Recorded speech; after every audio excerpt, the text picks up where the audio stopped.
কলার উপরে লেবু চিপে দিন, তারপরে এক আশ্চর্য জিনিস তৈরি হয়ে যাবে যা আপনি লক্ষ লক্ষ টাকা খরচ করছেন তারপরেও করতে পারছেন না।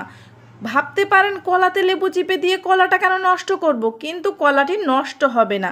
কলাটি প্রথমে খুব ভালো করে ছিলে নেবেন। এই কাজটা খুব সাবধানের সাথে করতে হবে যেন কলাটির খোসা কোনোভাবেই নষ্ট না হয়ে যায়। আমাদের কলাটি লাগবে না, লাগবে কলার খোসা। কলাটি আপনারা খেয়ে ফেলতে পারেন। এরপরে কলার খোসাটা খুব ভালো করে পাতিয়ে একটা চামিচ দিয়ে আস্তে আস্তে করে এভাবে কলার উপরের যে অংশটা আছে সেটা আমরা কেকে কেকে নিয়ে নেব।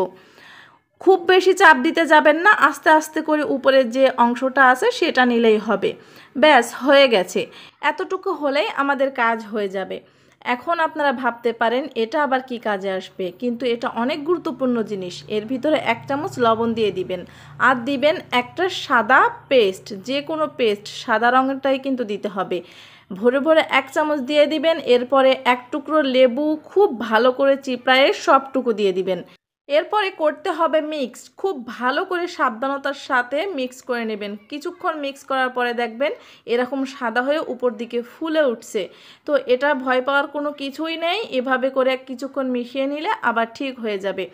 1-2 মিনিটের মতন মিশিয়ে যখন এরকম হয়ে আসবে ঘনত্বটা, তখন আপনার একটা ব্রাশ নিয়ে দাঁতে ব্রাশ করতে পারেন।